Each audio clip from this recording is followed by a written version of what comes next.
Hello friends, बहुत बहुत स्वागत है आपका super fast study and experiment पर। तो फ्रेंड्स, इस वीडियो में हम डिस्कस करने वाले हैं कुछ important technical questions on gears and gear boxes. आपके अगर टेक्निकल एग्जाम है या फिर आप किसी इंटरव्यू में जा रहे हैं तो इन दोनों के लिए ये बहुत ही ज़्यादा इंपॉर्टेंट है। काफ़ी अच्छे अच्छे सेलेक्टेड क्वेश्चंस मैंने निकाले हैं और उसके क्वेश्चन और उसके आंसर्स मैं बताने वाला हूँ। तो फ्रेंड्स, इस वीडियो में मैंने पार्ट 1, पार्ट 2 और पार्ट 3 को कंबाइन कर दिया है, जो कुछ दिन पहले मैंने सेपरेटली बनाया था। तीनों को कंबाइन कर दिया है। इसके बाद एक और वीडियो है गियर बॉक्स के ऊपर, स्पेशल वीडियो थी, उसको भी मैंने ऐड कर दिया है ताकि आप कभी इंटरव्यू या फिर एग्ज़ाम देने आए तो सीधे इस एक वीडियो को देख करके गियर बॉक्स से और गियर से रिलेटेड इंपॉर्टेंट क्वेश्चन जो है वो आपके प्रिपेयर हो जाएं। तो फ्रेंड्स, ऐसे ही industrial technical videos, mechanical engineering field से रिलेटेड वीडियोस इस यूट्यूब चैनल पर मैं अपलोड करता रहता हूँ। 830 से ज़्यादा वीडियोस जो हैं अब तक मैंने अपलोड कर दी हैं और मैं रेगुलरली नए नए वीडियोस जो है वो अपलोड करता रहता हूँ। अगर आप मेरे चैनल पर नए हैं तो प्लीज़ इस वीडियो को लाइक करें और चैनल को सब्सक्राइब करके बेल आइकन को जरूर प्रेस कर लें ताकि हर एक नए वीडियो का नोटिफिकेशन आप तक पहुँच पाए। तो फिलहाल इस वीडियो को स्टार्ट करते हैं, बने रहिएगा वीडियो में अंत तक। Following type of gear provide maximum velocity ratio, यानी कि आपको ये बताना है कि कौन से टाइप की जो गियर्स हैं वो मैक्सिमम वेलोसिटी रेशियो जो है वो प्रोवाइड कराते हैं। तो ऑप्शन ए है स्पर गियर, ऑप्शन बी है बिवेल गियर, ऑप्शन सी है वॉर्म गियर और ऑप्शन नंबर डी है हेलिकल गियर। तो इसका करेक्ट आंसर है option C, worm gears. Worm gears जो है वो सबसे ज़्यादा velocity ratio, maximum velocity ratio provide कराते हैं। नेक्स्ट क्वेश्चन है आपका, reducing pressure angle on gears result in, यानी कि अगर गियर्स में प्रेशर एंगल को कम कर दिया जाए तो क्या रिजल्ट होगा, है ना। ऑप्शन ए वीकर टीथ होंगे, ऑप्शन बी स्ट्रॉन्गर टीथ होंगे, option C high velocity ratio मिलेगा या ऑप्शन डी हाई इफिशियंसी हो जाएगा। तो इसका आंसर है option A is the correct answer, यानी कि वीकर टीथ। जैसे ही आप प्रेशर एंगल को कम करेंगे, रिड्यूस करेंगे, तो गियर का जो क्या है आपका टीथ जो है वो वीक हो जाएगा। नेक्स्ट क्वेश्चन है आपका, all dimensions for a standard gear system can be defined in terms of, यानी कि जो जितने भी डायमेंशंस हैं किसी भी स्टैंडर्ड गियर सिस्टम में, है ना, उसको किस टर्म्स में डिफाइन किया जाता है।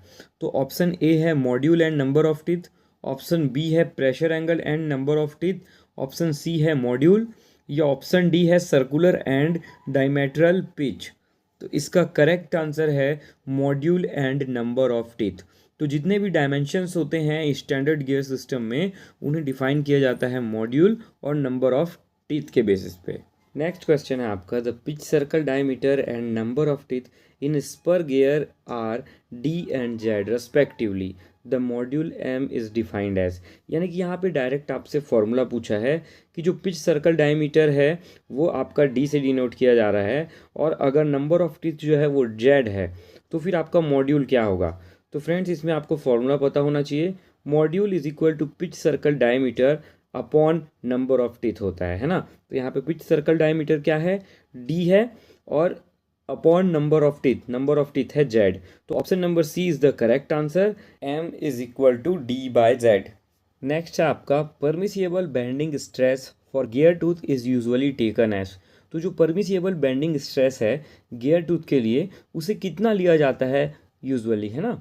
तो पहला ऑप्शन है 1/3 ऑफ अल्टीमेट टेंसाइल स्ट्रेंथ, 1/3 लिया जाता है अल्टीमेट टेंसाइल स्ट्रेंथ के, या सेकंड है ऑप्शन बी है 1/2 ऑफ अल्टीमेट टेंसाइल स्ट्रेंथ, है ना।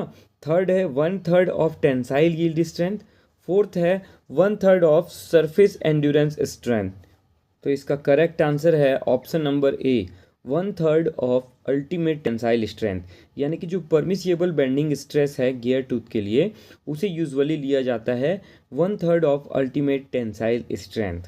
नेक्स्ट क्वेश्चन है आपका, in case of hypoid gear the axis of shaft are, यानी कि आपको ये बताना है जो हाइपॉइड गियर्स होते हैं उनमें एक्सिस कैसा रहता है शाफ्ट का, है ना। तो ऑप्शन ए है parallel, option B intersecting, option C non parallel and non intersecting and the teeth are straight, option D non parallel and non intersecting and teeth are curved.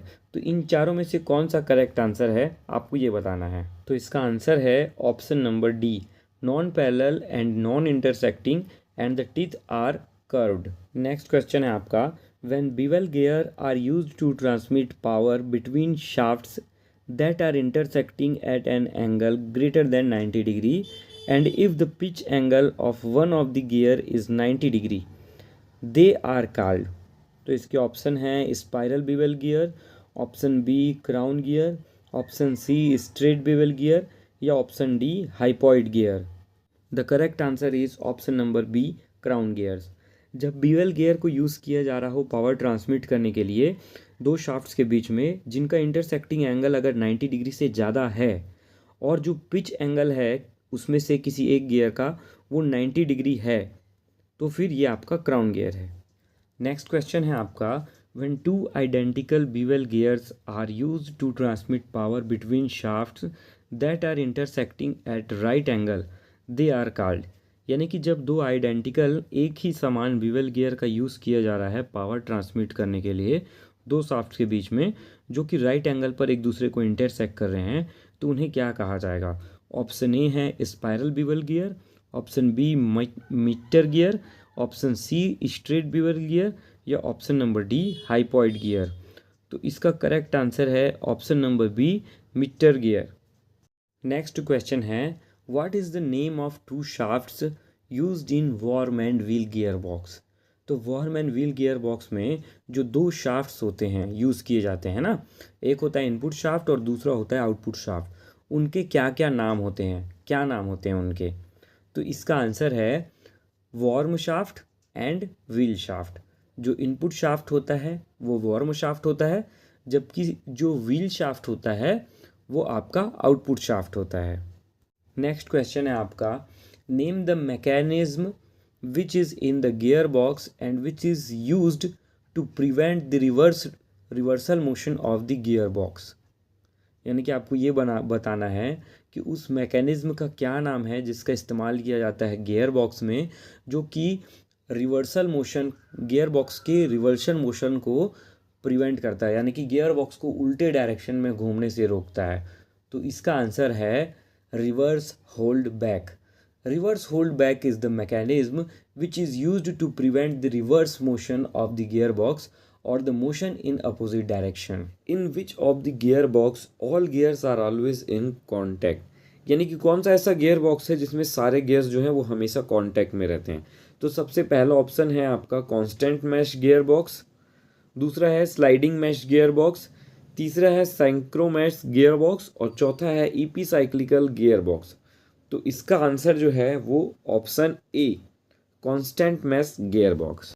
Next question है आपका, in which of the configuration of epicyclic gearbox output will be forward and fast output speed। epicyclic gearbox में अलग अलग gears के जो configurations हैं उनको use करके यूज़ किया जाता है अलग अलग रिजल्ट्स के लिए। तो यहाँ पर इस क्वेश्चन में आपको पूछा जा रहा है कि epicyclic gearbox का आउटपुट आरपीएम जो है आउटपुट शाफ्ट का वो कब हाई होगा, कौन से कॉन्फ़िगरेशन में। यानी कि आउटपुट शाफ्ट का आरपीएम है वो ज़्यादा होगा इनपुट शाफ्ट से। तो इसका आंसर है option number A is the correct answer. Sun gear stationary, ring gear driven and planet carrier driving. Next question है आपका, spur gears used for machine tool gear boxes must have the contact ratio. यहाँ पे contact ratio कितना होना चाहिए वो आपको बताना है। तो ऑप्शन नंबर सी इसका करेक्ट आंसर है मोर देन 1.4। तो जितने भी स्पर गियर जो आपके मशीन टूल्स गियर बॉक्स हैं जिसमें स्पर गियर का यूज़ किया जा रहा है वहाँ पर कॉन्टैक्ट रेशियो जो है वो 1.4 से ज़्यादा होना चाहिए। नेक्स्ट क्वेश्चन है आपका, an automobile gear box has a simple gear trains, a compound gear train और epicyclic gear trains. Option number D none of the above. यानी कि आपको ये बताना है कि जो ऑटोमोबाइल के गियर बॉक्स होते हैं उसमें कौन सा गियर ट्रेन्स का यूज़ किया जाता है ना, इन तीनों में से। तो इसका जो करेक्ट आंसर है वो है ऑप्शन नंबर बी, यानी कि कंपाउंड गियर ट्रेन्स का यूज़ किया जाता है ऑटोमोबाइल गियर बॉक्सेस में। नेक्स्ट क्वेश्चन है आपका, a rack is a gear with. Option A infinite number of teeth, option B infinite module, option C infinite circular pitch या option D none of the above. तो इसका correct answer है option number A infinite number of teeth.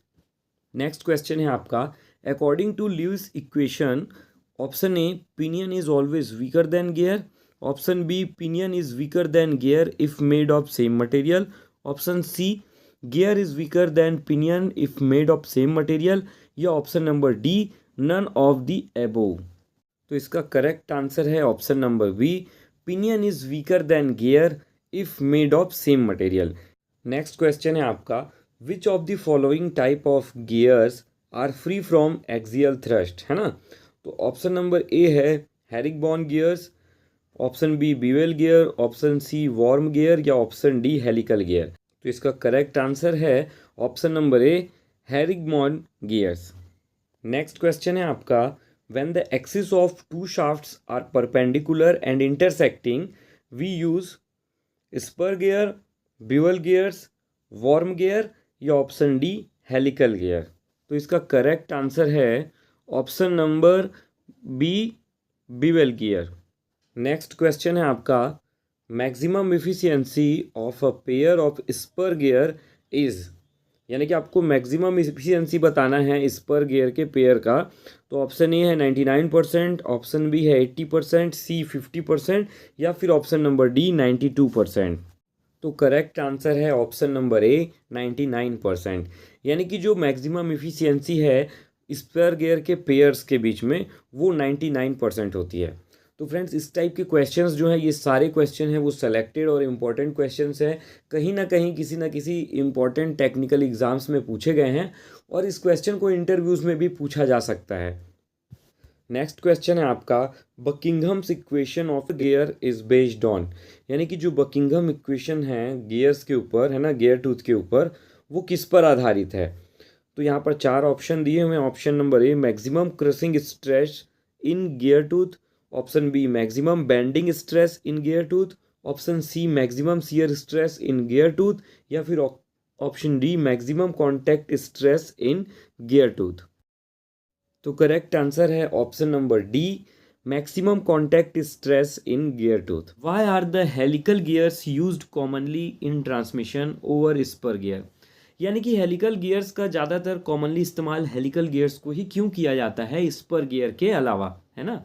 तो इसके option आपको दिए हुए हैं। ऑप्शन नंबर ए है low cost and high strength, option B है low noise level and high strength, option C है low noise level and economy, option D है low noise level and low cost. तो इसका answer है, correct answer, option number B low noise level and high strength. ये आपके helical gear का सबसे बड़ा एडवांटेज होता है कि लो नॉइस लेवल इसमें प्रोड्यूस होता है, low noise level and high strength. Next question है आपका, the gears are termed as medium velocity gear if their peripheral velocity is, option A है 1 to 3 metre per second, option B है 3 to 15 metre per second, option C है 15 to 30 metre per second, और option D है 30 to 50 metre per second. तो देखिए, आपको ये बताना है कि कौन से गियर्स को मीडियम वेलोसिटी गियर्स कहेंगे जिनकी पेरिफेरल वेलोसिटी जो है वो किस रेंज में रहेगी, यानी कि मीडियम वेलोसिटी गियर्स की पेरिफेरल वेलोसिटी किस रेंज में रहेगी, ये आपको बताना है। इसका करेक्ट आंसर है option number B 3 to 15 metre per second. Peripheral velocity के अकॉर्डिंगली गियर्स को क्लासिफाइड किया गया है। लो वेलोसिटी गियर्स जिनकी वेलोसिटी जो है वो 3 मीटर पर सेकेंड से कम होगी, मीडियम वेलोसिटी गियर्स जिनकी वेलोसिटी रेंज जो होगी 3 मीटर पर सेकेंड से 15 मीटर पर सेकेंड होगी, और हाई वेलोसिटी गियर्स जिनकी वेलोसिटी जो है पेरिफेरल वेलोसिटी वो 15 मीटर पर सेकेंड से ज़्यादा होगी। तो आप इन तीनों को नोट डाउन कर लीजिए या फिर इसका स्क्रीनशॉट लेकर के रख लीजिए, क्योंकि ये क्वेश्चन काफ़ी बार एग्जाम्स में पूछा जाता है और इस एक क्वेश्चन से 3 क्वेश्चंस बनते हैं। नेक्स्ट क्वेश्चन है आपका, in which type of manual transmissions the double declutching is used, यानी कि किस टाइप के मैनुअल ट्रांसमिशन में आपके डबल डी क्लचिंग्स को यूज़ किया जाता है। तो ऑप्शन ए है constant mesh gear box, option B sliding mesh gear box, option C synchro mesh gear box, या option number D none of the above. तो इसका करेक्ट आंसर है option number A constant mesh gear box. Next question है आपका, the range of helix angle for a single helical gear is, तो आपको ये बताना है कि जो हेलिक्स एंगल होता है सिंगल हेलिकल गियर में वो कितने डिग्री पे होता है, 15 to 25 degree, 20 to 45 degree, 10 to 15 degree, या फिर option number D 5 to 10 degree. तो इसका करेक्ट आंसर है option number A 15 to 25 degree, यानी कि जो रेंज है हेलिक्स एंगल का सिंगल हेलिकल गियर में वो 15 से 25 डिग्री का बीच का होता है ना।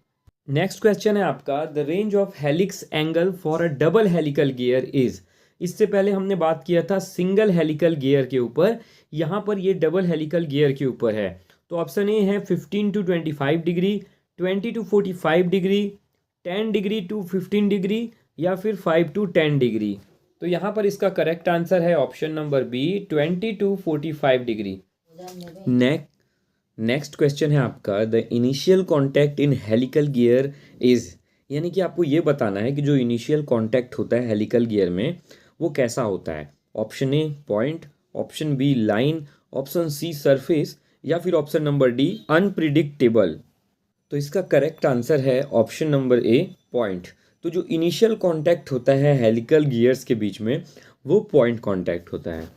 नेक्स्ट क्वेश्चन है आपका, in which of the gear box sun and planet gear set is used, यानी कि कौन से गियर बॉक्स में सन और प्लैनेट गियर्स का सेट जो है उसका यूज़ किया जाता है। तो ऑप्शन नंबर ए है constant mesh gear box, option number B है sliding mesh gear box, option C है सेंक्रोमैश गियर बॉक्स, या ऑप्शन नंबर डी है इपीसाइक्लल गियर बॉक्स, है ना।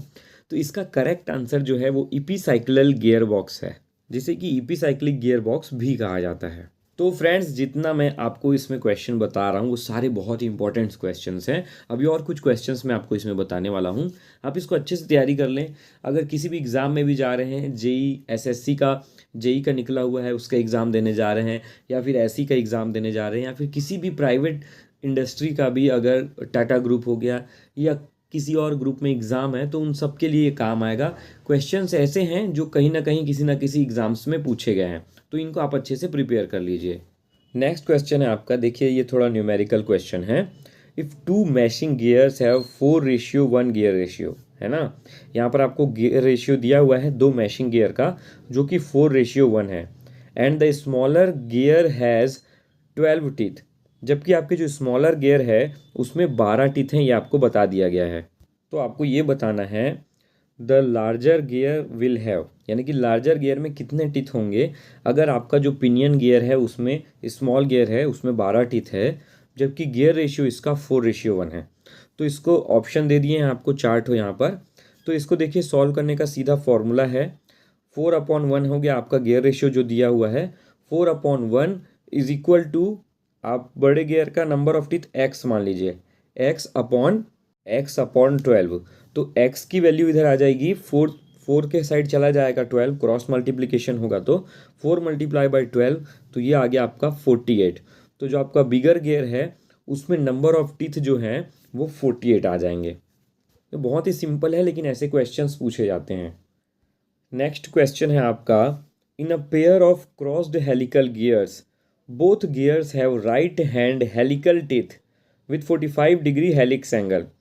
The angle between the shaft of two gear is, तो यहाँ पे option आपको दे दिया है कि option A 45 degree, option B 90 degree, option C 22.5 degree, या option number D 0 degree.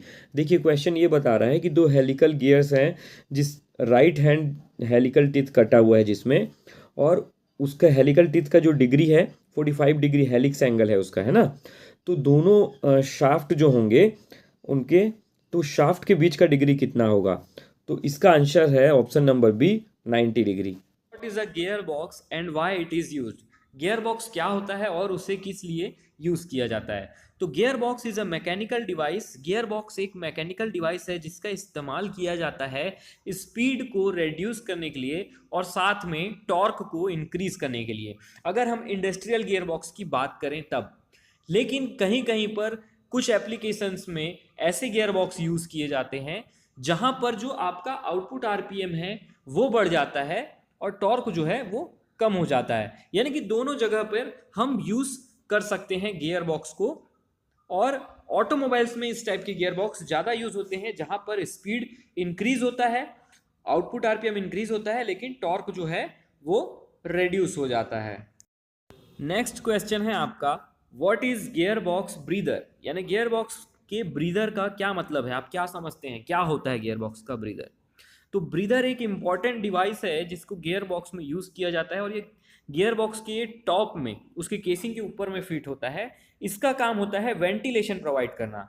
Gear box जब चलता है तो उसके अंदर का जो ल्यूब्रिकेंट है वो कंटिन्यूस रनिंग कंडीशन में क्या होता है, हीट होता है। हीट होता है तो वहाँ वेपर जनरेट होता है और उसका प्रेशर जो है धीरे धीरे बढ़ने लगता है। तो ऐसे में ज़रूरी है कि गियर बॉक्स के अंदर एक वेंटिलेशन हो जहाँ से हॉट गैसेस जो हैं, हॉट वेपर बाहर जा सके और आपका ठंडा जो कूल एयर है वो अंदर आ सके।